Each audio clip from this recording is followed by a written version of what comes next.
Ipinaliwanag ng Senate minority ang dahilan ng kanilang pag-walkout sa gitna ng pagtalakay sa resolusyon para makaboto ang mga senador via remote conferencing. Yan ang ulat ni Bernard Ferrer.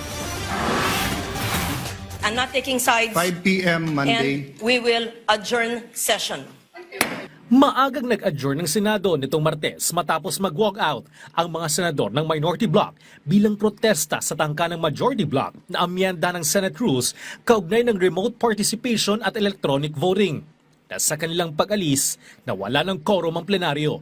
Bunsod nito, pansamantalang sinuspend ang pagtinig at itinakda ang susunod na sesyon sa alas 5 ng hapon sa Lunes, June 1. Nagsimula ang tensyon matapos muli buksan ng majority bloc ang pagtalakay sa panukalang magpapahintulot sa mga senador na bumoto sa pamamagitan ng electronic voting at makalahok sa mga sesyon ng remote o virtual para sa justifiable reason. Tutol dito ang minority bloc dahil nilabag umano ng paraan ng pagpapasok ng panukala ang umiiral na proseso ng Senado. Paulit-ulit na naghain si Senate President Alan Peter Cayetano ng mosyon para hatiin ang kapulungan at agad pagbotohan kung tatalakayin na sa plenaryo ang usapin. Kwestiyon ni Senator Erwin Tulfo kung bakit tila minamadali ng mayorya ang pag-amenda sa Senate rules.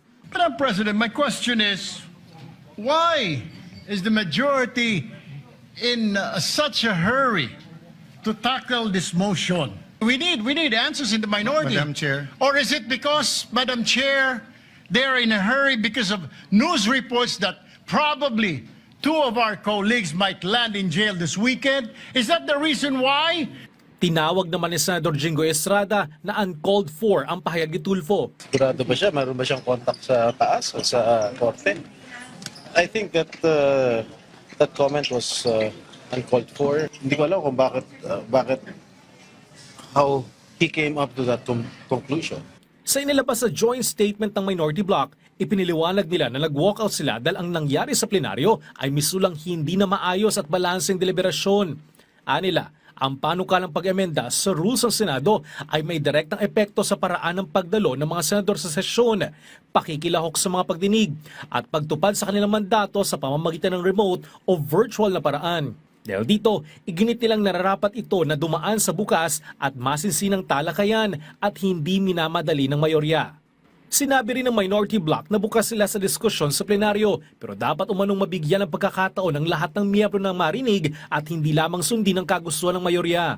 Binanggit din nila ng talakayan ng mosyon, wala pang maayos na nabubuong Committee on Rules at wala ring nahalal na majority leader na maaring gumabay sa regular na proseso ng pag-amyenda. Iginit pa nila, kung wala pang Committee on Rules, paano magkakaroon ng wastong aksyon o deliberasyon? Hindi rin anila sapat sabihing walang nilabag na tuntunin ng Senado dahil hindi umano maaring ituring na convenient lamang ang mga rules, lalo na kung mismong proseso ng pag-amenda rito ang kine-question. Sinabi rin nila na ang timing ng panukala ay nagbubukas sa mga tanong na nararapat umanong talakayin ng hayagang sa publiko. Dahil dito, nagpasya umano silang questionin ng quorum at manawagan ng adjournment bago tuluyang mag-walkout sa plenaryo. Samantala, ipiniliwanag ni Senador Rodante Marcoleta kung bakit niya inihain ang resolusyon para sa remote participation at electronic voting. Maski ang COMELEC, pinayagan na nga na bumoto. Ito ay makabagong panahon na natin. Let us take advantage of modern technology. Communication, information technology. Pwede naman para sa ganon, lahat makapag-participate. Bernard Ferrer para sa Pambansang TV sa Bagong Pilipinas.